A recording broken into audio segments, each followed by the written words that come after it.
Everyone wants to be first. People line up to be the first to see a new movie, the first to buy a hot new book, the first to ride the newest, scariest roller coaster. And model makers often rush to be the first to come out with a model of the latest railroad technology. Sometimes both the model and the prototype are hits, like the Lionel F3, for example. Sometimes the prototype is a solid performer, but something about it just doesn't appeal to the model crowd. And sometimes the real thing is a dud, but the model version is popular and successful. The latter situation is the focus of today's episode. The models that didn't quite do it in real life, but are popular and even ubiquitous in the world of Lionel and other O-gauge trains. Our first example is the Pennsylvania Railroad Model S2 steam turbine locomotive. Developed during the Second World War as a collaboration between Baldwin Locomotive Works and Westinghouse, the S2 was a direct-drive steam turbine featuring technology that was tried and true in marine applications, so it seemed a natural transition to attempt a railroad locomotive version. After numerous delays caused by wartime material shortages, the Pennsylvania Railroad Locomotive No. 6200 finally emerged from Baldwin's Eddystone, Pennsylvania plant in September 1944, and it was impressive. The turbine was capable of generating 6,900 horsepower at 9,000 RPMs, enough power to propel a 17-car passenger train at speeds of up to 110 miles per hour. And at these speeds, the locomotive was remarkably efficient. While the S2 was making headlines for its futuristic design and high-speed heroics, Lionel Trains was eager to capitalize on the publicity with their own model. In addition, the model was owned by the Pennsylvania Railroad, the largest railroad at that time in the most populous region of the United States, a perfect marketing target. Lionel's model debuted in 1946 in the form of the number 2020, marketed for O27 sets, and the number 671, which, while identical to the 2020 except for the number, was marketed for O-gauge track sets. The turbine was also featured in Lionel's new electronic control set as the number 671R.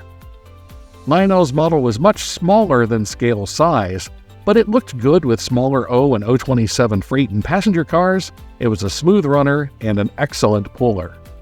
Minor changes to the design over the years led to number changes, to number 681 and then later number 682, and the model was still featured in the Lionel catalog in 1955, after the real locomotive had been scrapped. A remarkable run. Meanwhile, gremlins were appearing in the design of the real S2 turbine. While very efficient at high speeds, below 35 miles per hour, where locomotives generally operate the majority of the time, the S2 was a fuel guzzler and produced enormous amounts of smoke. As a one-of-a-kind locomotive, repair and maintenance costs were mounting.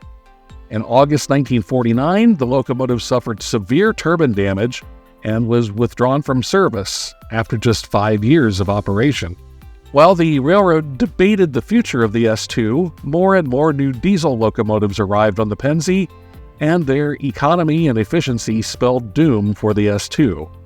The number 6200 was officially retired in 1952 and scrapped the following year. While the one-of-a-kind real-life S2 was a short-lived experiment, Lionel's S2 remains a highly prized model for its dependability and smooth running, and it has been reissued multiple times over the years in both traditional and scale-size versions by multiple manufacturers.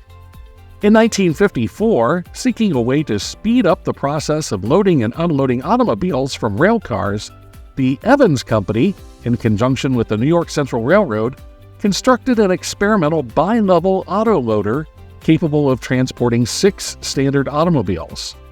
Union Pacific and Santa Fe also experimented with similar cars, although without the Evans mechanism. Evans was already the market leader in producing auto-loading systems that fit inside special boxcars, which was the standard method of auto transport until the late 1950s. The company was eager to gain a foothold in the new flat car loading concept as well.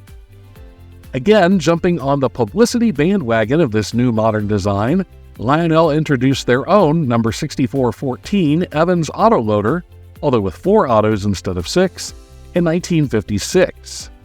The Evans name appeared prominently on the decoration, and perhaps Evans might have covered some of Lionel's tooling costs for the car in exchange for the publicity. That was a common practice at the time. Lionel's version, with several variations, remained in production through 1966, and the car has become a standard feature of post-war inspired layouts ever since. In reality, however, the New York Central was not sold on the Evans design. Likely it was due to the added cost and weight of having an Evans ramp mechanism on each rail car, rather than having permanent ramps at the rail facility. But in any case, the New York Central car was the only Evans autoloader flat car ever produced in the real world, and both Union Pacific and Santa Fe's attempts were also one-off experiments. A sad reality compared to the popular Lionel model. Our last example is the result of a mistake. In 1948, Lionel Trains introduced its first model of a diesel locomotive, the number 2333 EMD F3. The model was initially produced in 2 color schemes, the New York Central Lightning Stripe and the classic Santa Fe red and silver warbonnet scheme. The models were designed and painted not only with the authorization of the railroads and EMD, but the firms also split the cost of the model and paint tooling for the diesels, so they were decorated very accurately. However, there was a mistake in the 1948 Lionel catalog. There's been much debate over the years whether it was the artist, the printer, or Lionel itself that goofed up, but for whatever reason, the Santa Fe models were shown wearing red and black, not red and silver. Many Lionel collectors wondered whether the original prototype models from which the artist was working were actually painted this way. Was there a real Lionel black bonnet, as these colors were often called?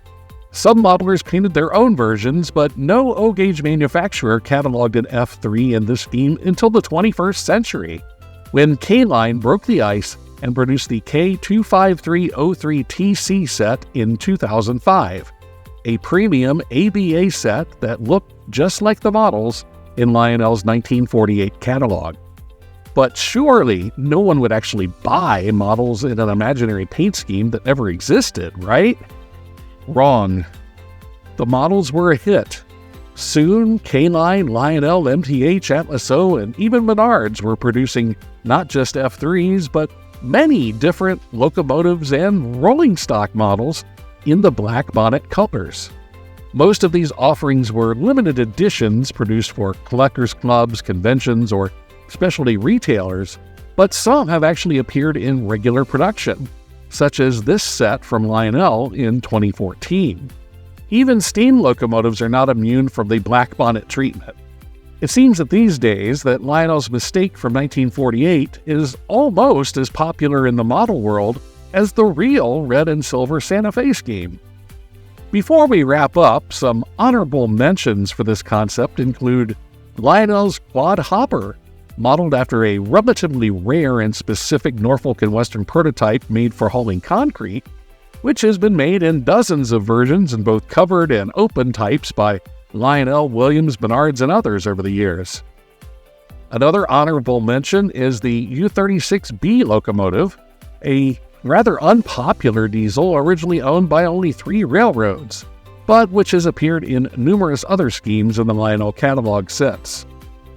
And what about steam locomotives in 242 or 264 wheel arrangements, which did exist but were exceptionally rare except for tank locomotives and except in Lionel land?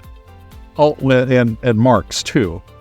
And what about those funky Symington Wayne trucks made by Lionel MPC and K-Line? Yes, some things are more popular in our model world than in reality, but just have fun and run what you love. We wouldn't want it any other way.